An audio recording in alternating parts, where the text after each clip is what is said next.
अल्लाह अज़्ज़ा वजल कुरान पाक में फरमाता है, जमीन की इस्लाह किए जाने के बाद इसमें फसाद मत मचाओ। फसाद क्या है? इंसानों का जीना तंग कर देना, किसी भी एतबार से हो, हत्ता के रास्ते में कचरा डालना, ये भी एक फसाद है। लोगों के चलने फिरने के लिए तकलीफ दे चीज कोई रख देना, ये भी फसाद है जमीन पर। और अल्लाह तबारक व तआला इसको सख्ती के साथ मना फरमाता है कि जमीन में फसाद मचाने वाले अल्लाह को पसंद नहीं है। मुझे यहां बात ये अर्ज करनी है कि इस्लाम वो अजीम दीन है जो दुनिया से फितने और फसाद को खत्म करने के लिए आया। किसी की बालादस्ती, किसी की जबरदस्ती इस दीन पाक में नहीं है। आपको अंदाजा हो तो मैं बताऊं, ईरान के एक बादशाह के पास नबी पाक सल्लल्लाहु तआला अलैहि वसल्लम के एक सहाबी गए, सफीर बन करके गए थे। तो बादशाह ने पूछा कि कौन सा दीन तुम लोग लेकर के आए? तो सहाबी ने एक जुमले में यूं कहा था, वो दीन हमारे पास आया है जो इंसान को इंसानों की इबादत से हटाकर खालिक की इबादत में लेकर जाता है। इंसान को इंसान की बालादस्ती या उसकी तमाम तर महकूमियत से हटाकर अल्लाह अज़्ज़ा वजल की बारगाह में सरनिगू करता है। अब मामला यह है कि लोगों ने अपने अपने ख्यालात से इस्लाम की तस्वीर अपने दिमाग में बना ली है। हर कोई ये समझता है कि इस्लाम इस तरह से है, इस्लाम इस तरह से है। इसी वजह से कुछ ऐसे इंसिडेंट पेश आते हैं जो अपने राय से और अपने दिमाग से कुछ मुसलमान कर जाते हैं। एक बात याद रखें, वो इस्लाम नहीं हो सकता, किसी मुसलमान का काम हो सकता है। इस्लाम वही है जो रसूलुल्लाह सल्लल्लाहु तआला अलैहि वसल्लम से साबित हो और उनके सहाबा ने करके दिखाया, वही इस्लाम है। आज पूरी दुनिया जिस तरह से टारगेट पर रखी हुई है, ये मुसलमानों के कामों की वजह से, इस्लाम के तालीमात की वजह से नहीं। काश अगर वो इस्लाम की सच्चाइयों को पढ़े होते तो उन्हें अंदाजा होता कि इस्लाम ये है नहीं, लेकिन ये काम जो हो रहा है ये किसके थ्रू हो रहा है। जो जुल्म, जो फसाद, जो फितना पूरी दुनिया में मचाया जा रहा है, अगर वो किसी व्यक्ति के जरिए से, किसी इंसान के जरिए से है तो ये उसका अमल है, उसके दीन का नहीं, क्योंकि वो दीन का ठेकेदार नहीं। अगर कोई मुसलमान शराब पीता है और उसमें मस्त होकर लोगों से लड़ता भिड़ता है तो ये उसका अमल है, ये दीन का हिस्सा नहीं। अगर कोई ताश के पत्तों पर बैठा पूरी पूरी रात गुजारता है तो ये उसकी बदकिरदारी है, उसके बद अखलाक है, इस्लाम का ये हिस्सा नहीं, इस्लाम ने उसे दिया ही नहीं है। कोई नौजवान आवारा बिगड़ा हुआ लड़कियों की तरफ गलत नजरें मारता है और पाकबाज खवातीन की जिंदगी के लिए वो दुश्वार बन गया है, तो वो शैतान है, वो इस्लामी हिस्सा नहीं है। इस्लाम की तालीमात में ये नहीं है। रब तबारक व तआला ने जो दीन हमें अता फरमाया रसूलुल्लाह सल्लल्लाहु अलैहि वसल्लम के जरिए से, वो इतना पाक है, इतना पाक है कि इस पूरी कायनात में इस्लाम आया ही है फितना और फसाद और हर बुराई को खत्म करने के लिए। क्या वजह है कि जिस दौर में इस्लाम की तबलीग और इशाअत हो रही है मक्का मुकर्रमा में, कौन से लोग थे हुजूर पाक सल्लल्लाहु अलैहि वसल्लम के मुखातब? वहां पर कौन लोग थे? वही लोग तो थे जो शराब नोशी में फख्र करते थे, जुआबाजी उनका शियार था, औरतों को बाजारों में लाकर नीलाम कर देते थे, बच्चियां पैदा हो तो गर्दन मरोड़ कर दफन कर देते थे। ये वही लोग तो थे उस वक्त। लेकिन नबी मुहतरम सल्लल्लाहु तआला अलैहि वसल्लम की तबलीग और इशाअत के बाद एक एक बुराई का खात्मा हुआ या नहीं, पूरी तारीख इसकी गवाह है। एक एक बुराई खत्म होती चली गई। जिस मक्का में पैदा होने वाली बच्ची का गला घोंट करके दफन कर दिया जाता था, उसी मक्का से मेरे आका ऐलान फरमा रहे हैं औरतों के हुकूक के मुताल्लिक कि औरत अगर तुम्हारी एक बेटी हो, उसकी परवरिश करके तुमने सही जगह उसको शादी करके दे दिया, तो हुजूर फरमाते मेरी शफाअत उस पर वाजिब है, मैं उसे जन्नत में ले जाने की जमानत देता हूं। बेटी का हक ये बताया उसी मक्का मुकर्रमा में जहां लोग अपनी माँ और अपनी बहनों को बाजारों में नीलाम कर देते। मेरे आका सल्लल्लाहु अलैहि वसल्लम ने इस बुराई का खात्मा फरमाया। इरशाद क्या फरमाया कि अल जन्नतु तहत अक़दामिल उम्महात। तुम क्या समझते हो औरतें बाजारों की जीनत है? तुम्हारी अगर माँ है तो उसके कदमों में तुम्हारी जन्नत है, बहन है तो तुम्हारे हक में उसकी दुआएं कबूल है, बीवी है तो उसको एक लुकमा खिलाना सदक़े का सवाब है। औरतों के हुकूक बयान किए।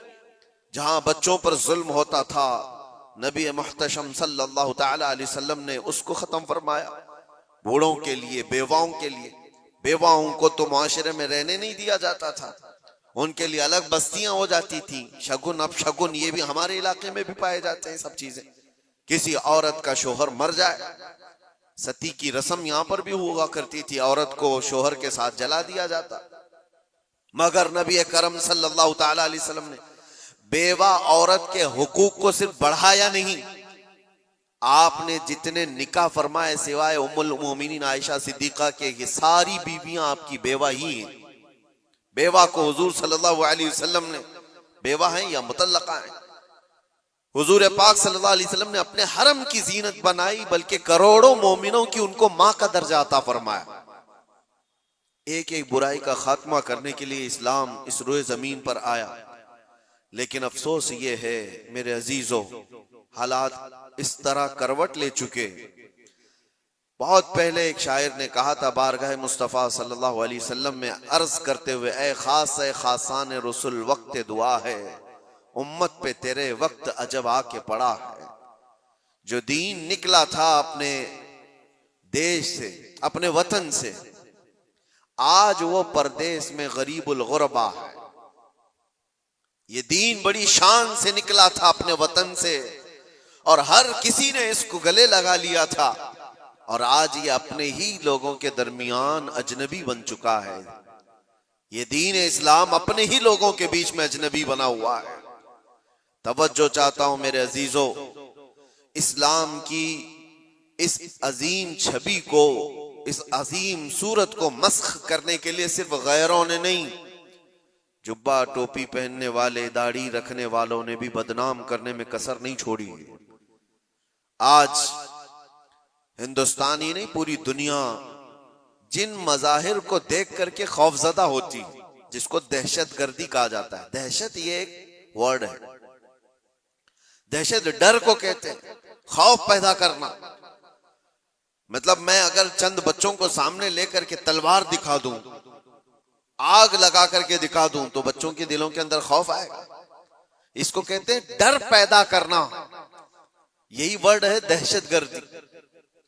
इसी को आतंकवादी कहा जाता है। आतंकवाद भी इसी को कहा गया कि डर पैदा करना लोगों के दिलों के अंदर।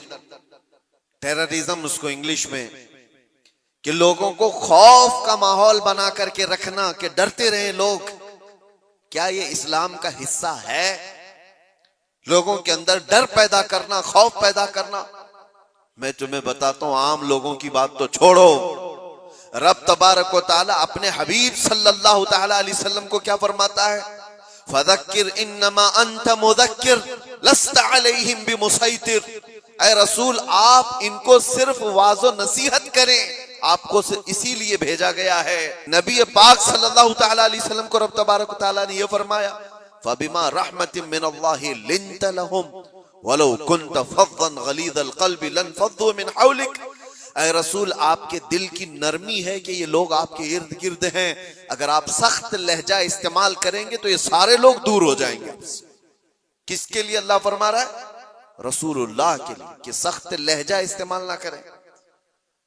जुबान का सख्त लहजा इस्तेमाल करने को मना किया गया कि लोग बिखर जाएंगे।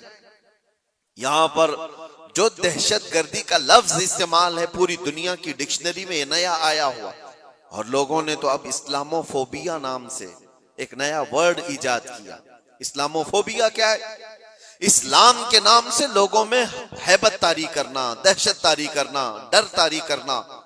अगर ये चंद जमातें मिलकर करती हैं बनाम मुसलमान, चाहे वो पाकिस्तान की रहने वाली हो, अफगानिस्तान की हो, सीरिया की हो, इराक की हो, कहीं की भी हो, लेकिन वो इस्लाम की ठेकेदार नहीं हो सकती, वो इस्लाम की जिम्मेदार नहीं है। उन्होंने अपने दिमागों से इस्लाम की सूरत बनाई होगी, डर पैदा करके। नबी पाक सल्लल्लाहु ताला अलैहि वसल्लम ने कभी तो तबलीग नहीं फरमाई। आओ आपको मैं बताऊं, एक जंग से वापसी के दौरान सहाबा भी सब थके हुए थे, एक जगह हुजूर भी आराम करने के लिए लेट गए, सहाबा भी लेट गए, सबकी आंखें लग गई हैं थकान की वजह से। और हुजूर पाक सल्लल्लाहु ताला अलैहि वसल्लम अपनी तलवार एक दरख्त के पास लटकाए हुए उस दरख्त के नीचे आराम फरमा रहे हैं। अचानक एक दुश्मन जमात का शख्स आया जो मुसलमान भी नहीं थे। वो आते ही देखा हुजूर पाक सल्लल्लाहु अलैहि वसल्लम को और देखा कि सब सोए हुए हैं, सीधे गया और हुजूर की तलवार ले ली, तलवार पकड़ ली, हुजूर की आंखें खुली। आपने देखा कि ये तलवार सोते हुए खड़ा है और वो शख्स क्या कह रहा है, मैं यमनउका मिन्नी, ए मोहम्मद बता मुझसे तुझे कौन बचाएगा। वो तलवार खींचे हुए हुजूर पाक सल्लल्लाहु अलैहि वसल्लम को सोने के वक्त में आकर के इस तरह से वो पूछ रहा है। हुजूर बेदार होकर के जब देखते हैं ये पूछ रहा है, आज मुझे तुझसे कौन बचा, मुझसे तुमको कौन बचाएगा। हुजूर ने सिर्फ एक लफ्ज कहा, अल्लाह, मुझे मेरा रब बचाएगा, अल्लाह बचाएगा।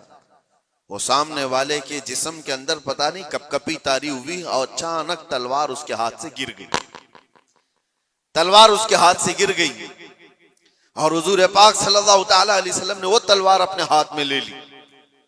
सोचो जरा, जो शख्स आपको मारने का पूरा प्लान कर चुका हो, अचानक वो फेल हो गया और आपको बढ़त मिल गई, तो फिर आप क्या करेंगे? आप क्या करेंगे? कोई कसर नहीं छोड़ेंगे। नबी पाक सल्लल्लाहु ताला अलैहि वसल्लम के हाथ में तलवार आई, आपने वही जुमला उससे पूछा, मैं यमनउका मिन्नी, बता तुझको कौन मुझसे बचाएगा, कौन बचाएगा। थोड़ी देर पहले यही जुमला तू मुझसे पूछ रहा था, तलवार अब मेरे हाथ में। और सहाबा भी जाग गए थे। वो शख्स सिर्फ इतना कहता है, अंत करीम बिन करीम, तुम शरीफ के बेटे शरीफ हो।